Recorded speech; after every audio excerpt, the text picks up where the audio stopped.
श्रीमद्भागवत महापुराण नवम स्कंद पहला अध्याय। वैवस्वत मनु के पुत्र राजा सुद्युम्न की कथा। राजा परीक्षित ने कहा, हे ब्राह्मण, अब तक आपने सब मनुओं का तथा उनके पुत्रों का वर्णन किया है।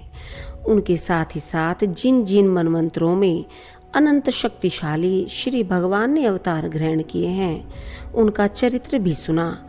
किंतु हे भगवान, राजश्री सत्यव्रत जिन्होंने भगवान की कृपा शक्ति प्राप्त की थी, जो वर्तमान काल के मनवंतर में मनु हैं, उनके पवित्र कीर्ति वाले पुत्रों तथा वंश का वर्णन सुनने की मेरी अति आकांक्षा है।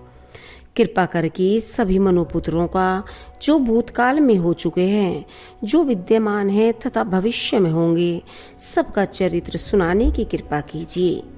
श्री सुखदेव जी ने कहा, हे राजा परीक्षित, मैं तुम्हें मनुपुत्रों तथा उनके वंश का वर्णन सुनाता हूँ। हे राजन, सर्वात्मा भगवान नारायण की नाभि से कमल उत्पन्न हुआ, उससे ब्रह्मा जी की उत्पत्ति हुई। ब्रह्मा की मानसिक सृष्टि से मरीचि उत्पन्न हुए, उनसे प्रजापति कश्यप हुए। कश्यप की पत्नी अदिति के गर्भ से विवस्वान उत्पन्न हुए। विवस्वान की संज्ञा नाम की पत्नी से श्रादेव, जिनका दूसरा नाम सत्यव्रत था, जो कि आगे चलकर वैवस्वत मनु कहलाई, उत्पन्न हुए। वैवस्वत मनु के श्रद्धा नाम की पत्नी से ये 10 पुत्र उत्पन्न हुए। इक्ष्वाकु, नृग, शर्याति, दृष्ट, दिष्ट, करुष, नरिष्यंत, प्रशर्ध, नभग तथा कवि। हे राजन, वैवस्वत मनु पहले निसंतान थे। भगवान वशिष्ठ ने संतान प्राप्ति के लिए उनसे मित्रा वरुण का यज्ञ कराया। वैवस्वत मनु की पत्नी श्रद्धा ने अपने होता से कन्या प्राप्ति की याचना की। तब होता ने श्रद्धा के कथनानुसार यज्ञ कुंड में कन्या के लिए आहुति थी। तब पुत्र के स्थान पर कन्या का जन्म हुआ, जिसका नाम ईला था। यह देखकर वैवस्वत मनु को बड़ा खेद हुआ और वे गुरु वशिष्ठ जी से बोले, हे गुरुदेव, आपके आचार्य होते हुए भी इस यज्ञ का फल विपरीत क्यों हुआ? आपने पुत्र जन्म के लिए यज्ञ किया था, फिर कन्या उत्पन्न कैसे हुई? आप जितेंद्रिय हैं, निष्पाप हैं, किंतु फिर भी संकल्प उल्टा कैसे हुआ? हे राजन, वशिष्ठ जी ने अपने योग बल से मालूम करके वैवस्वत मनु से कहा, हे राजन, तुम्हारे होता ने कन्या प्राप्ति के लिए ही आहुति दी है, किंतु मैं अपने तप के प्रभाव से तुम्हें उत्तम पुत्र ही दूंगा। हे राजन, वशिष्ठ जी ने ईला नाम की कन्या को पुरुष बनाने के लिए भगवान नारायण की स्तुति की। तब भगवान की कृपा से वह ईला नाम की कन्या सुद्युम्न नाम का पुत्र बन गई। एक बार राजा सुद्युम्न अपने मंत्रियों के साथ शिकार खेलने वन में गए। वह राजकुमार हाथ में धनुष बाण लेकर हिरणों का पीछा करते हुए उत्तर दिशा की ओर मेरु पर्वत की तलहटी में चले गए। उस वन में भगवान शंकर पार्वती जी के साथ विहार करते हैं। वहां प्रवेश करते ही राजकुमार सुद्युम्न स्त्री हो गए। उनका घोड़ा घोड़ी हो गया तथा उनके सब साथी भी स्त्री हो गए। यह देखकर उनका चित्त बड़ा खिन्न हुआ। राजा परीक्षित ने पूछा, हे भगवान, उस मेरु पर्वत की तलहटी में ऐसा कौन सा गुण था जिसके कारण ऐसा हो गया? हमें यह जानकर बड़ा आश्चर्य है, आप कृपा कर समझाइए। श्री सुखदेव जी बोले, हे राजन, एक समय भूतनाथ भगवान शंकर के दर्शनों के लिए बड़े बड़े तपस्वी उस वन में पधारे। उस समय अंबिका देवी वस्त्रहीन होने के कारण उन तपस्वियों को देखकर अति लज्जित हुई। उन्होंने झटपट भगवान की गोद से उठकर अपने वस्त्र धारण किए। उन तपस्वी ऋषियों ने भगवान गौरी शंकर को विहार करते हुए देखकर वहां से लौटकर बद्रिकाश्रम को नरनारायण के दर्शनों को चले गए। तब भगवान शंकर ने भगवती अंबिका को प्रसन्न करने के लिए यह कहा कि जो पुरुष इस स्थान में आएगा वह स्त्री हो जाएगा। हे राजन, तभी से कोई पुरुष वहां प्रवेश नहीं करता है। इसी कारण राजा सुद्युम्न स्त्री हो गए। जब सुद्युम्न वन में विचर रहे थे, उसी समय बुद्ध के आश्रम पर पहुंचे। बुद्ध ने बहुत सी स्त्रियों को तथा परम सुंदर स्त्री को अपने आश्रम पर देखा तो उन्होंने उसके साथ विवाह किया। उस सुंदरी से बुद्ध के द्वारा पुरुरवा नाम का पुत्र उत्पन्न हुआ। जब सुद्युम्न स्त्री हो गए थे तब उन्होंने वशिष्ठ जी का स्मरण किया। सुद्युम्न की यह दशा देखकर वशिष्ठ जी को बड़ा दुख हुआ। उन्होंने सुद्युम्न को पुरुष बनाने के लिए शंकर जी की आराधना की। भगवान शंकर ने प्रसन्न होकर वशिष्ठ जी से कहा, हे वशिष्ठ जी, तुम्हारा यह राजा 1 महीने तक स्त्री और 1 महीने तक पुरुष रहा करेगा। इस प्रकार वशिष्ठ जी की कृपा से सुद्युम्न पृथ्वी का शासन करने लगे, किंतु प्रजा उन्हें नहीं चाहती थी। उनके 3 पुत्र हुए, उत्कल, गय तथा विमल। राजा सुद्युम्न वृद्धावस्था में अपने पुत्र पुरुरवा को राज्य देकर वन में तपस्या के हेतु चले गए। दूसरा अध्याय, मनु के प्रशद्र आदि 5 पुत्रों का वर्णन। श्री सुखदेव जी बोले, हे राजन, सुद्युम्न के वन चले जाने पर वैवस्वत मनु ने यमुना तट पर श्री हरि की 100 वर्ष तक आराधना की। तब उनको इक्ष्वाकु आदि 10 श्रेष्ठ पुत्रों की प्राप्ति हुई। उनमें से एक का नाम प्रशद्र था। वह गुरु वशिष्ठ के पास उनकी गौशाला की रक्षा करता था। एक दिन वीरासन में बैठा हुआ रात्रि में गौशाला की रक्षा कर रहा था, किंतु दृष्टि बचाकर एक सिंह गौशाला में घुस गया और एक गौ को दाब लिया। जब कुमार प्रशद्र को पता चला तब उसने सिंह पर प्रहार करने के लिए तलवार चलाई, किंतु सिंह के धोखे में गाय का सिर कट गया और सिंह का एक कान कट गया। प्रातः काल होते ही जब प्रशद्र ने देखा कि सिंह के बदले गाय मारी गई, तब उन्हें महान क्लेश हुआ। गुरु वशिष्ठ ने उन्हें शाप दिया कि तुम शूद्र हो जाओ। प्रशद्र ने शाप को स्वीकार किया और आप नैष्ठिक ब्रह्मचारी रहकर भगवान श्री हरि की आराधना करने लगे। कुछ काल पश्चात आत्मज्ञान से अपने मन को समाधिस्थ किया तथा अंधे बहरे पागल की भांति विचरने लगे। एक दिन वन में आग लग गई। उसी अग्नि में अपने को ब्रह्मा में लीन करके परमात्मा को प्राप्त किया। हे राजन, मनु के सबसे छोटे पुत्र कवि थे। वे छोटी अवस्था में ही परमात्मा में लीन रहकर ब्रह्म पद प्राप्त कर गए। हे राजन, मनु के पुत्र करुष ने कारुष नाम के क्षत्रियों को उत्पन्न किया और वे तपस्या के प्रभाव से ब्राह्मण बन गए। मनु पुत्र निरग का पुत्र सुमति तथा सुमति का पुत्र भूत ज्योति, भूत ज्योति का पुत्र वसु था। वसु का पुत्र प्रतीक, प्रतीक का औघवान तथा औघवान का औघवान ही पुत्र था। राजा औघवान के औघवती पुत्री थी। मनु पुत्र नरिश्यंत के चित्रसेन, चित्रसेन के ऋक्ष, ऋक्ष के मिड्वान तथा मिड्वान से कूर्च उत्पन्न हुए। कूर्च के पुत्र इंद्रसेन, इंद्रसेन के वितिहोत्र, वितिहोत्र के सत्यश्रवा तथा सत्यश्रवा के उरुश्रवा पुत्र उत्पन्न हुए। राजा उरुश्रवा के देवदत्त तथा देवदत्त के अग्निवेश्य पुत्र उत्पन्न हुए, जो अग्निदेव का ही अवतार था।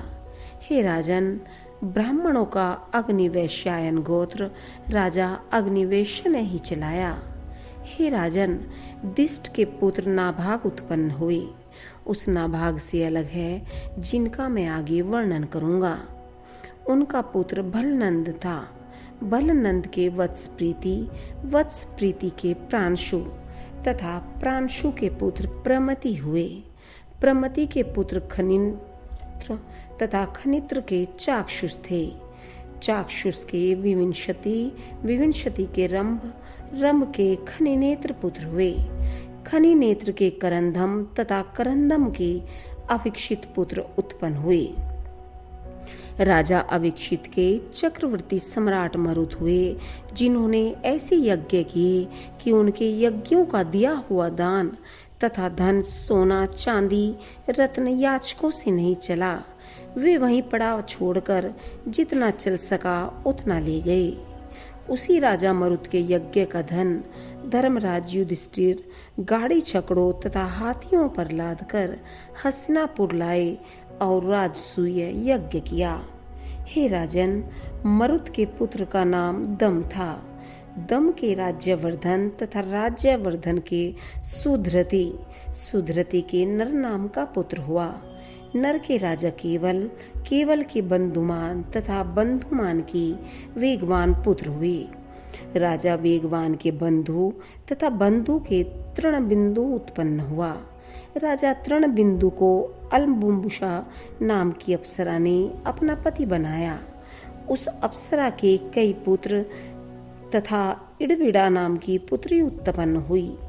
इड़विड़ा के गर्भ से विश्रवा द्वारा कुबेर जी का जन्म हुआ। राजा तृणबिंदु के पुत्र विशाल शून्य बंधु तथा धूम्रकेतु थे। राजा विशाल ने ही वैशाली नगरी बसाई। राजा विशाल के पुत्र हेमचंद्र, हेमचंद्र के धूम्राक्ष तथा उनके संयम और संयम के कृशाशु तथा देवज दो पुत्र थे। कृशाशु के पुत्र सोमदत्त थे। उन्होंने अनेकों यज्ञ करके भगवान को प्रसन्न किया। सोमदत्त के पुत्र का नाम सुमति तथा सुमति के पुत्र जन्मेजय थे। वे सब विशाल वंशी राजा कहलाई। तीसरा अध्याय राजा शर्याति का वंश, महर्षि च्यवन तथा सुकन्या का चरित्र। श्री सुखदेव जी बोले, हे राजा परीक्षित, मनुपुत्र शर्याति बड़े विद्वान थे। उन्होंने अंगिरा गोत्र के ब्राह्मणों को यज्ञ के दूसरे दिन का कर्म बताया था। उनके एक कन्या थी जो उन्हें अति प्रिय थी। उसका नाम सुकन्या था। एक समय राजा शर्याति अपनी सेना, हाथी, घोड़ा तथा पैदलों के साथ वन में आखेट के लिए गए। साथ में रनिवास की सब रानियां तथा पुत्री सुकन्या भी थी। सुकन्या अपनी सहेलियों के साथ घूमती घूमती च्यवन ऋषि के आश्रम की ओर निकल पड़ी। वहां उसने देखा कि एक दीमक के ढेर में दो चमकीली वस्तु जुगनू की भांति चमक रही हैं। उसने बाल सुलभ क्रीड़ा से उन चमकीले दोनों छिद्रों में एक लकड़ी घुसा दी। उन दोनों छिद्रों से रक्त बहने लगा। तब वह घबराई और चुपचाप वहां से चली आई। उधर उसी क्षण से राजा के अस्तबल के सभी घोड़ों तथा हाथियों व सैनिकों का मलमूत्र रुक गया। सभी पछाड़ खाने लगे। राजा शर्याति यह विचित्र घटना देखकर बड़े चिंतित हुए और इसका कारण मालूम करने लगे। उन्होंने सबसे पूछा कि किसी ने ऋषि च्यवन को तो नहीं सता डाला है। तब डरती हुई सुकन्या ने वह घटना सुनाई। उसे सुनकर राजा अति दुखी हुए और अपनी पुत्री को साथ लेकर उस स्थान पर गए जहाँ च्यवन ऋषि सहस्त्रों वर्षों से तपस्या करते थे। इसके कारण उनके शरीर पर दीमक लग गई थी जो मिट्टी का ढेर सा प्रतीत होता था। शर्याति ने च्यवन ऋषि की प्रार्थना की तथा उन्हें प्रसन्न किया। च्यवन ऋषि ने अपनी सेवा के लिए राजा शर्याति से उनकी कन्या मांगी। राजा ने ऋषि की प्रसन्नता के लिए अपनी सुकुमारी सुकन्या ऋषि को दे दी और अपनी राजधानी को चले आए। राजा शर्याति की प्यारी पुत्री सुकन्या च्यवन ऋषि की तन मन से सेवा करने लगी। उसने अपनी सभी कामनाओं को दबाकर राजसी वस्त्राभूषण उतार दिए तथा सादा वेश में रहने लगी। वह क्रोधित च्यवन ऋषि की मनोवृत्तियों के अनुसार ही कार्य करती थी।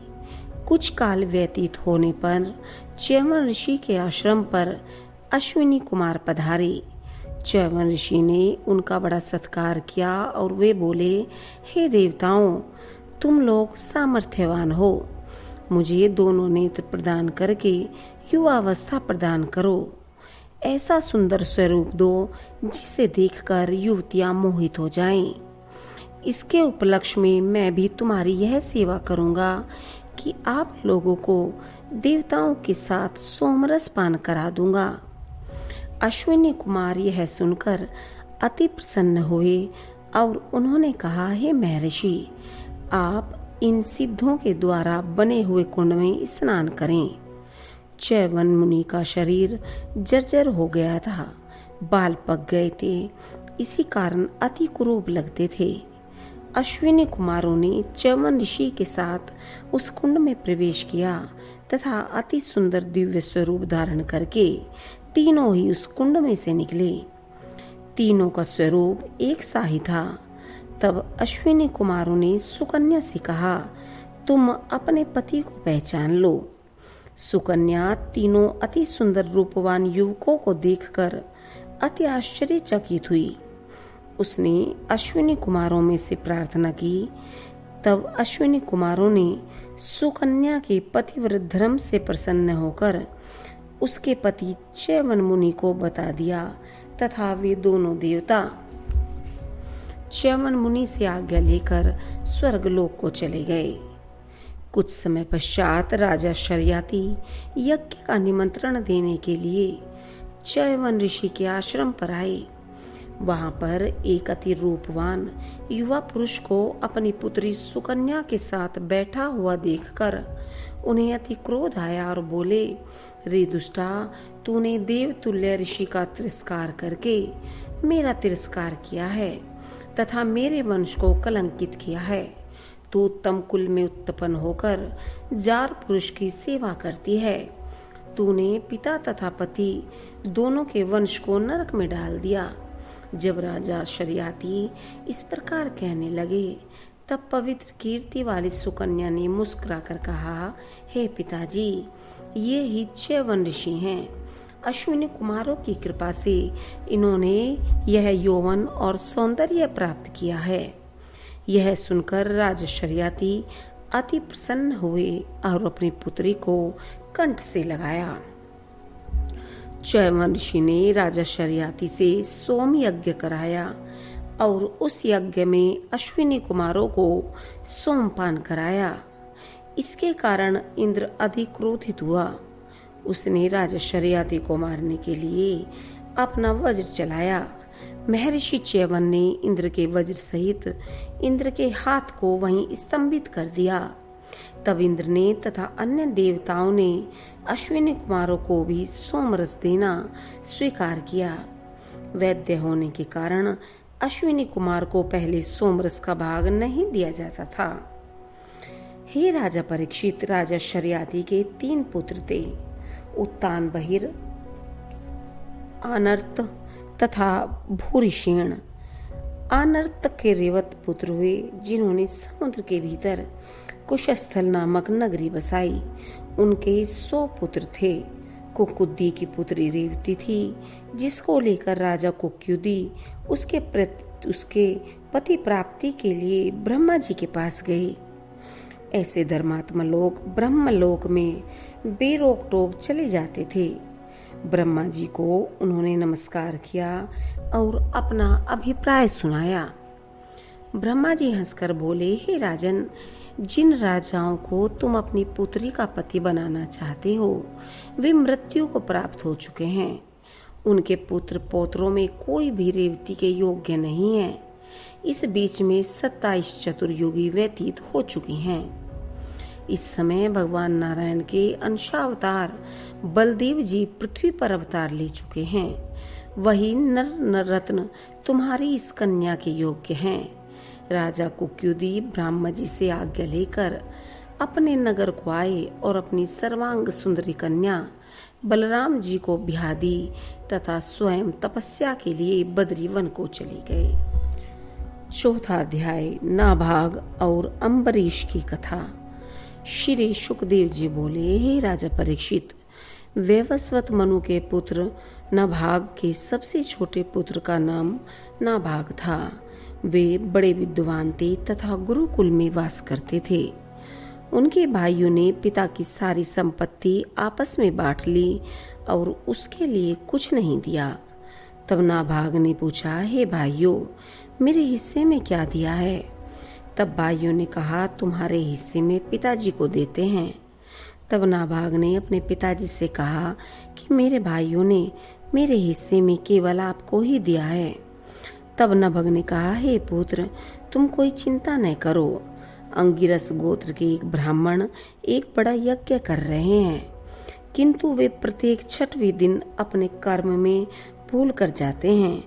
तुम उन्हें जाकर वैश्वदेव संबंधी 2 सूक्त बतला दो। जब वे स्वर्ग को जाने लगेंगे तब यज्ञ का बचा हुआ धन तुम्हें दे देंगे। नाभाग ने अपने पिता की आज्ञा अनुसार ऐसा ही किया। यज्ञ समाप्त होने पर ब्राह्मण लोग स्वर्ग को चले गए। नाभाग उस बचे हुए यज्ञ के शेष भाग को जब लेने लगा तब एक काले रंग का पुरुष उत्तर दिशा से आया और बोला, रे नाभाग, यज्ञ भूमि का बचा हुआ शेष भाग तो मेरा होता है। नाभाग ने कहा, हे पुरुष, ऋषियों ने यह भाग मुझे दिया है। तब उस पुरुष ने कहा कि हम दोनों के इस झगड़े का निपटारा तुम्हारे पिता स्वयं कर देंगे। तुम्हारे पिताजी जिसका भाग बतला दे वही स्वीकार है। नाभाग लौटकर अपने पिता के पास गया और जाकर अपना विवाद सुनाया। नभग ने कहा, हे पुत्र, दक्ष प्रजापति के यज्ञ में एक बार यह निश्चय हो चुका है कि यह भूमि का बचा हुआ शेष भाग रुद्रदेव का हिस्सा है, इसलिए यह धन तो महादेव जी को ही मिलना चाहिए। यह सुनकर नाभाग लौटकर उस पुरुष के पास आया तथा उन रुद्र भगवान को प्रणाम करके बोला, हे भगवान, यज्ञ भूमि का शेष भाग आप ही का है। मेरे पिता ने ऐसा निर्णय किया है। भगवान, मेरा अपराध क्षमा कीजिए। रुद्र भगवान ने कहा, हे नाभाग, तुम्हारे पिता ने न्यायपूर्वक निर्णय किया है और तुमने भी सत्य बता दिया है, अतः यह सब धन मैं तुम्ही को देता हूँ। साथ ही साथ सनातन ब्रह्म तत्व का ज्ञान भी देता हूँ। इतना कहकर भगवान रुद्र अंतर्ध्यान हो गए। जो पुरुष प्रातः तथा सायंकाल इस कथा का स्मरण करता है वह प्रतिभाशाली तथा वेदज्ञ होने के साथ साथ अपने स्वरूप का भी ज्ञान प्राप्त करता है। उन्हीं धर्मात्मा नाभाग के पुत्र अम्बरीश थे। वे बड़े भागवत भक्त थे तथा ब्राह्मण का शाप उन पर कभी प्रभावित नहीं होता था। राजा परीक्षित ने पूछा, हे ब्रह्मदेव, मुझे राजा अम्बरीश का चरित्र सुनाइए। ब्राह्मण ने उन्हें क्यों शाप दिया था और किस प्रकार उनका उस शाप से अहित नहीं हुआ। श्री सुखदेव जी बोले, हे राजन, राजा अम्बरीश सारी पृथ्वी के स्वामी तथा अतुल ऐश्वर्यवान थे, किंतु वे इन सबको नाशवान समझकर भगवत भजन में ही लीन रहते थे। सर्वदा भगवान श्री कृष्ण चंद्र के चरणों का स्मरण करते रहते थे। उनकी वाणी भगवान की कथा वार्ताओं में आनंद लेती थी। हाथ मंदिर झाड़ने बुहारने में आनंद लेते थे। उनके नेत्र भगवान के दर्शनों में रमे रहते थे। उनकी संपूर्ण इंद्रियों भगवान में ही लीन थी। उन्होंने धन्व नामक निर्जल प्रदेश में सरस्वती नदी तट पर वशिष्ठ, असित, गौतम आदि आचार्यों के द्वारा बड़ी बड़ी दक्षिणाओं वाले अनेकों अश्वमेघ यज्ञ किए तथा यज्ञपति भगवान श्री कृष्ण चंद्र को प्रसन्न किया। राजा अम्बरीश घर, स्त्री, पुत्र तथा अतुल धनराशि सबको छोड़कर भगवान के भजन में ही लीन रहते थे।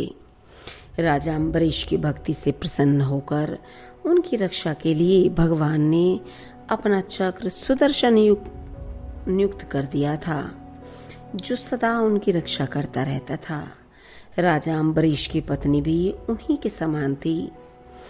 एक समय राजा अम्बरीश ने भगवान श्री कृष्ण चंद्र की आराधना के हेतु 1 वर्ष तक द्वादशी प्रधान एकादशी व्रत का नियम धारण किया। व्रत की समाप्ति पर कार्तिक मास में उन्होंने 3 रात्रि का उपवास लेकर यमुना जी में स्नान करने के लिए मधुवन में भगवान श्री कृष्ण चंद्र की आराधना की। पूजा करने के पश्चात ब्राह्मणों को भोजन कराया तथा 60 करोड़ गौएं स्वर्ण के सींग वाली और चांदी के खुरों वाली दान की। जब ब्राह्मण लोग दान लेकर संतुष्ट हो चुके तब राजा ब्राह्मणों की आज्ञा से व्रत का पारण करने को प्रस्तुत हुए। उस समय वहां अतिथि रूप में दुर्वासा ऋषि पधारे। दुर्वासा जी को देखते ही राजा अम्बरीश व्रत का पारण किए बिना ही उठ खड़े हुए। उन्हें बैठने को आसन दिया और उनकी पूजा की। तत्पश्चात उनसे भोजन की प्रार्थना की। दुर्वासा जी ने राजा की प्रार्थना स्वीकार करके स्नान आदि के लिए नदी तट पर चले आए। उन्हें नित्य कर्म में बहुत देर लग गई। इधर द्वादशी केवल एक घड़ी शेष रह गई थी। राजा अम्बरीश बड़े धर्म संकट में पड़े। उन्होंने ब्राह्मणों से परामर्श किया तो ब्राह्मणों ने कहा कि अतिथि को भोजन कराए बिना स्वयं भोजन कर लेना तथा द्वादशी में पारण न करना दोनों ही दोष हैं। इसलिए ऐसे धर्म संकट में जल पी लेना भोजन के समान ही है और नहीं भी है। इसलिए आप इस समय जल पीकर द्वादशी का पारण कर लीजिए। राजा अम्बरीश ने ऐसा ही किया और वे दुर्वासा जी की प्रतीक्षा करने लगे। जब दुर्वासा जी आ गए, राजा ने उनका स्वागत किया। तब दुर्वासा ने समझ लिया कि राजा ने मुझे बिना भोजन कराए ही पारण कर लिया है। दुर्वासा अति क्रोधित स्वभाव के तो थे ही, भूख के कारण उन्हें और भी अधिक क्रोध आ गया। वे क्रोध के कारण थरथर कांपने लगे और उनकी आकृति भयंकर हो गई। उन्होंने राजा अम्बरीश को डांट कर कहा, तू बड़ा ही क्रूर है, लक्ष्मी के मद में छू रहता है, भगवान की भक्ति का पाखंड रचता है। तूने आज धर्म का उल्लंघन करके अतिथि को बिना भोजन कराए स्वयं खा लिया है। इतना कहकर उन्होंने अपनी एक जटा उखाड़ी और उसमें से एक कृत्या हाथ में तलवार लेकर अम्बरीश को मारने के लिए प्रकट हुई। राजा अम्बरीश तनिक भी भयभीत न हुए और वहीं ज्यों खड़े रहे। सुदर्शन उनकी रक्षा स्वयं कर रहा था। उस सुदर्शन चक्र ने दुर्वासा की कृत्या को भस्म कर दिया। जब दुर्वासा जी ने देखा कि मेरी जटा से प्रकट हुई कृत्या भस्म हो गई है और चक्र सुदर्शन मेरी ओर आ रहा है, तब वे प्राण रक्षा के लिए भाग निकले। आगे आगे दुर्वासा जी भागते थे तथा पीछे पीछे भगवान का चक्र दौड़ रहा था। दुर्वासा जी दिशा, आकाश, पृथ्वी, अतल, वितल, समुद्र आदि सभी स्थानों में अपनी रक्षा के लिए गए, किंतु जहां जहां भी जाते थे वहीं वहीं उनके पीछे असहाय तेज वाला वह चक्र सुदर्शन जाता था। जब दुर्वासा जी ने अपनी रक्षा का कोई उपाय न देखा तब वह ब्रह्मा जी के पास गए। ब्रह्मा जी बोले, हे दुर्वासा जी, 2 प्रार्ध के समाप्त होने पर मेरी भी आयु समाप्त हो जाती है तथा यह संपूर्ण विश्व भी समाप्त हो जाता है। इन सबको वे ही भगवान अपनी लीला से रचते तथा समाप्त करते हैं। मैं शंकर जी एवं समस्त प्रजापति उन्हीं के बनाए हुए नियमों से बंधे हैं। भला हम उनकी आज्ञा का उल्लंघन करके उनके भक्त के द्रोही को कैसे बचा सकते हैं? ब्रह्मा जी से ऐसा कोरा उत्तर सुनकर दुर्वासा जी कैलाश पर्वत पर भगवान शंकर के निकट गए। महादेव जी बोले, हे दुर्वासा जी, जिन्होंने ब्रह्मा आदि प्रजापतियों को तथा इस ब्रह्मांड को पैदा किया है, जिसमें हम जैसे हजारों चक्कर काटते हैं, उन भगवान की माया को नारद, ब्रह्मा, सनत, कुमार, मरीचि आदि कोई भी नहीं जान सकते। हम लोग उनके चक्र से तुम्हारी रक्षा कैसे कर सकते हैं? तुम उन्हीं भगवान की शरण में जाओ, वे ही तुम्हारी रक्षा करेंगे। इतना सुनकर दुर्वासा जी लक्ष्मी नारायण के धाम को गए। दुर्वासा जी चक्र की अग्नि से जल रहे थे। वे कांपते हुए भगवान लक्ष्मी नारायण के चरणों में गिर पड़े और बोले, हे विश्वात्मन, मैं आपका अपराधी हूँ, मुझे क्षमा कीजिए। मैंने आपके भक्त को सताया है, इस कारण आपका यह सुदर्शन चक्र मुझे असहाय पीड़ा दे रहा है। हे प्रभु, मेरी रक्षा कीजिए। श्री भगवान बोले, हे दुर्वासा जी, मैं सर्वदा भक्तों के अधीन रहता हूँ। मेरे भक्तों ने अपने सरल स्वभाव से मुझे जीत लिया है। भक्तजन मुझे प्यार करते हैं और मैं उन्हें प्यार करता हूँ। अतः अपने साधु स्वभाव वाले भक्तों को त्याग कर मैं न तो अपने को स्वयं चाहता हूँ और न अपनी प्यारी लक्ष्मी को ही चाहता हूँ। जो मेरे प्रेमी भक्त घर बार, स्त्री पुत्र तथा लोक परलोक को त्याग कर केवल मेरी शरण में हैं, उन्हें मैं कैसे त्याग सकता हूँ। पतिव्रता स्त्री की भांति उन्होंने मुझे प्रेम बंधन में बांध लिया है।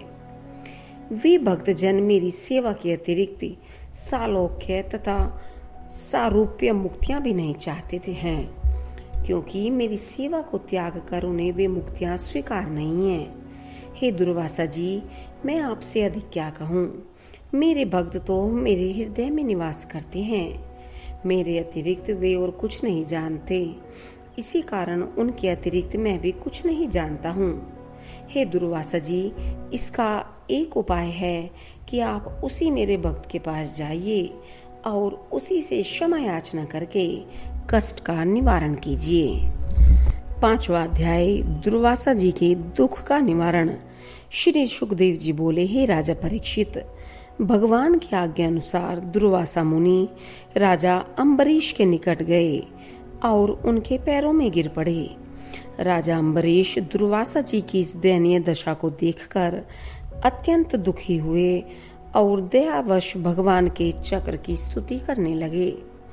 अम्बरीश बोले, हे चक्र सुदर्शन, आप साक्षात अग्नि हैं, आप ही सूर्य चंद्रमा हैं, आप पंचभूत तथा इंद्रियों के स्वामी हैं, आप हजारों दांत वाले हैं, मेरा आपको नमस्कार है। आप इस ब्राह्मण को क्षमा कीजिए। आप परमात्मा के तेज हैं, मर्यादा रक्षक हैं, असुरों को भस्म करने वाली अग्नि हैं। आपको नमस्कार है। मैंने कुछ भी दान यज्ञ तथा धर्म का पालन किया हो और यदि मैं ब्राह्मण भक्त हूँ तो दुर्वासा जी का ताप मिट जावे। यदि मैं सब प्राणियों को आत्म रूप से देखता हूँ तो भगवान मुझ पर प्रसन्न हो और दुर्वासा जी का कष्ट दूर हो जाए। राजा अम्बरीश के इस प्रकार प्रार्थना करने पर सुदर्शन चक्र शांत हो गया और दुर्वासा जी का ताप मिट गया और वे राजा को आशीर्वाद देते हुए बोले, हे राजन, मैंने आज भगवान के भक्तों का प्रभाव देख लिया। मैंने आपका अपराध किया, किंतु फिर भी आपने मेरे दुख को दूर किया। भक्त का हृदय कितना उद्धार है। हे राजन, आपने मुझे प्राणदान देकर मुझ पर बड़ी कृपा की है। हे राजा परीक्षित, दुर्वासा जी को भागते भागते 1 वर्ष का समय हो गया था। राजा अम्बरीश ने भी तब तक भोजन नहीं किया। उन्होंने दुर्वासा जी को भोजन कराकर ही भोजन किया।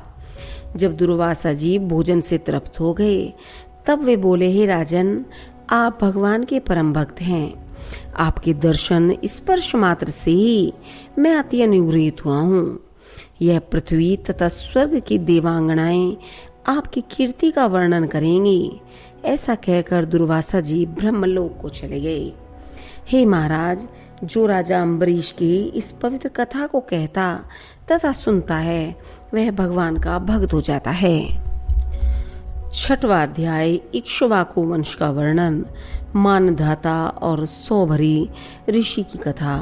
श्री सुखदेव जी बोले, हे परीक्षित, राजा अम्बरीश के विरूप, केतुमान तथा शंभु नाम के 3 पुत्र थे।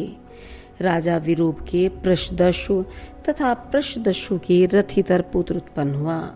राजा रथितर के संतानहीन होने के कारण उन्होंने अंगिरा ऋषि के तेज के द्वारा अपनी पत्नी से पुत्र उत्पन्न कराए।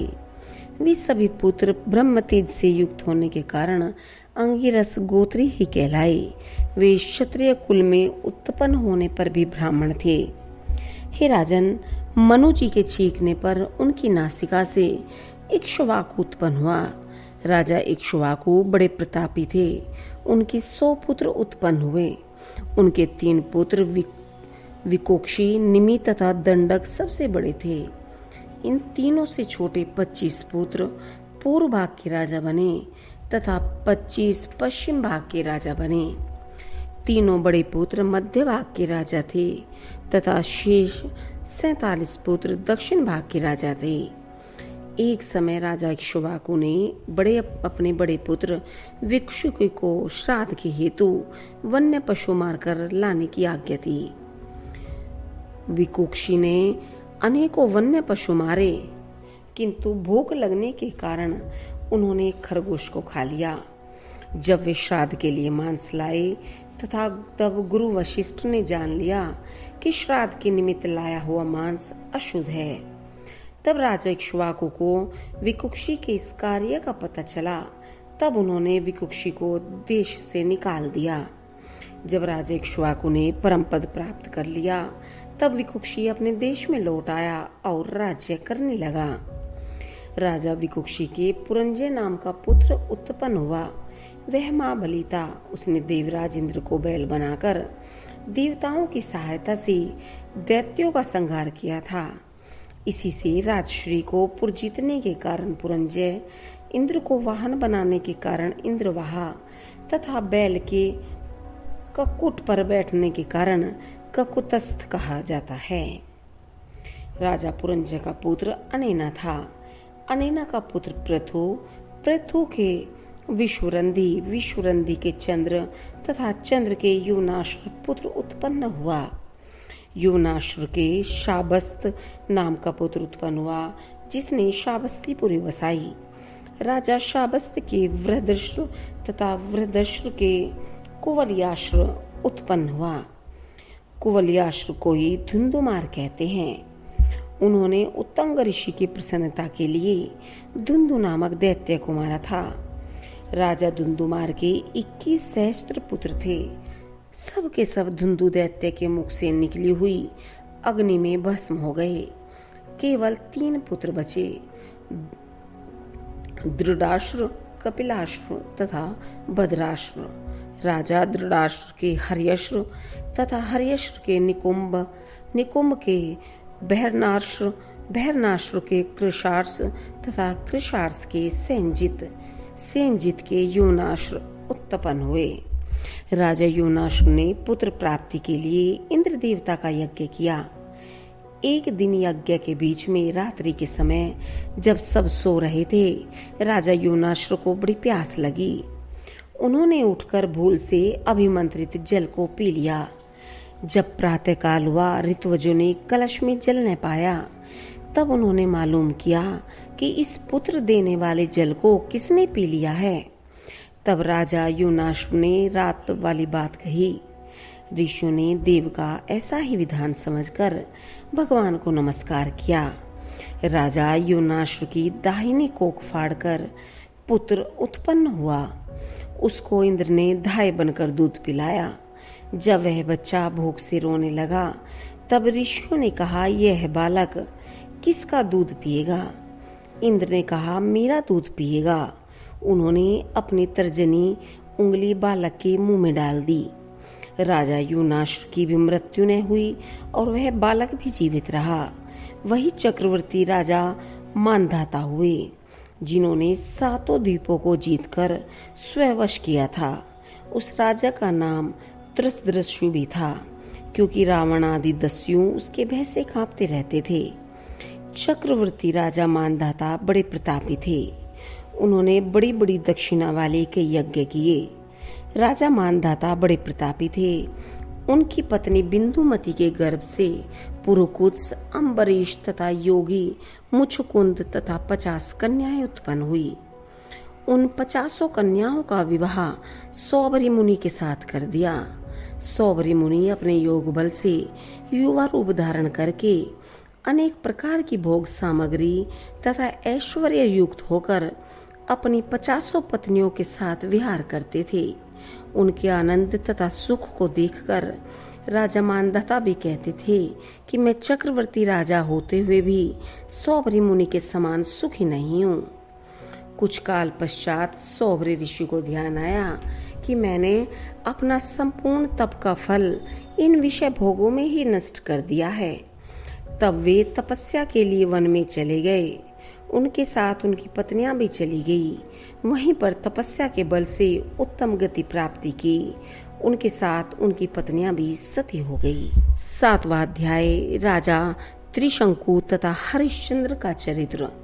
श्री सुखदेव जी बोले, हे राजा परीक्षित, महाराजा मानधाता के पुत्र अम्बरीश गुणों में श्रेष्ठ थे। उनके पितामह युवनाशु ने उन्हें पुत्रवत पाला था। राजा अम्बरीश का पुत्र यौवनाशु तथा यौवनाशु का हारित पुत्र था। मानधाता के तीसरे पुत्र पुरुकुत्स ने नागराज वासुकी की कन्या नम्रता से विवाह किया तथा गंधर्वों को मार डाला। वासुकी ने प्रसन्न होकर पुरुकुत्स को वर दिया कि इस कथा को सुनने वाले को सर्पों का भय न रहेगा। राजा पुरुकुत्स के त्रिसदस्यु पुत्र थे। त्रिसदस्यु के अनुरण्य, उनके हरिश्र, उनके अरुण पुत्र थे। उनके त्रिबंधन तथा उनके सत्यव्रत, जिनका नाम त्रिशंकु था, उत्पन्न हुए। राजा त्रिशंकु वशिष्ठ जी के शाप से चांडाल हो गए थे, किंतु विश्वामित्र के प्रभाव से सशरीर स्वर्ग को चले गए। जब देवताओं ने यह देखा तब उन्होंने उन्हें स्वर्ग से धकेल दिया। विश्वामित्र जी ने राजा त्रिशंकु को वहीं बीच में रोक दिया।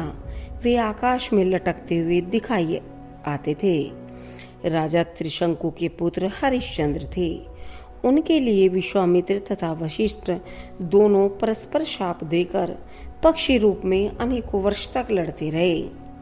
राजा हरिश्चंद्र निसंतान थे। उन्होंने अपने उत्पन्न पुत्र की बलि देकर वरुण देव को प्रसन्न करने का वचन दिया था। तब वरुण देव ने राजा हरिश्चंद्र को एक पुत्र दिया और उक्त वचनानुसार पुत्र की बलि मांगी। तब राजा ने कहा कि अभी बच्चे को 10 दिन का हो जाने दो। इसके नामकरण होने पर आपका यज्ञ इस बलि पशु द्वारा किया जाएगा। जब 10 दिन समाप्त हो गए तब फिर वरुण ने पुत्र मांगा। तब राजा हरिश्चंद्र ने पुत्र स्नेहवश कहा कि जब इसके दूध के दांत उग जाएंगे तब आपका यज्ञ किया जाएगा। जब दांत उगाए तब फिर वरुण ने राजा से पुत्र मांगा। तब राजा ने कहा कि इसके दांत गिरकर नए दांत उगाने पर आपका यज्ञ इस बलि पशु द्वारा करूंगा। इसी प्रकार राजा हरिश्चंद्र हीला हवाला करते रहे। जब रोहित को यह पता चला कि वरुण मेरी बलि चाहता है, तब वह धनुष बाण तलवार लेकर वन को चला गया। वरुण ने रुष्ट होकर हरिश्चंद्र पर आक्रमण कर दिया, जिससे वे महोदर रोग से पीड़ित हो गए। वहां इंद्र के उपदेश से रोहित 6 वर्ष तक वन में रहे। तब उन्होंने अजिगर्त के पुत्र शुनहशेप को मोल लेकर यज्ञ पशु बनाने के लिए पिता के सामने उपस्थित किया। तब हरिश्चंद्र ने महोदर रोग से छूटकर पुरुषमेध्य यज्ञ द्वारा वरुण आदि देवताओं का यजन किया। विश्वामित्र, वशिष्ठ, जमदग्नि आदि महर्षियों ने वरुण देव का यज्ञ कराया। इंद्र ने राजा हरिश्चंद्र से प्रसन्न होकर सोने का रथ दिया। हे राजन, आगे शुनहशेप की कथा वर्णन करूंगा। सत्यवादी हरिश्चंद्र अपनी पत्नी के साथ सत्य की परीक्षा में दृढ़ रहने के कारण विश्वामित्र ने प्रसन्न होकर उन्हें ज्ञान का उपदेश दिया। उसके प्रभाव से राजा हरिश्चंद्र ने परम पद प्राप्त किया था।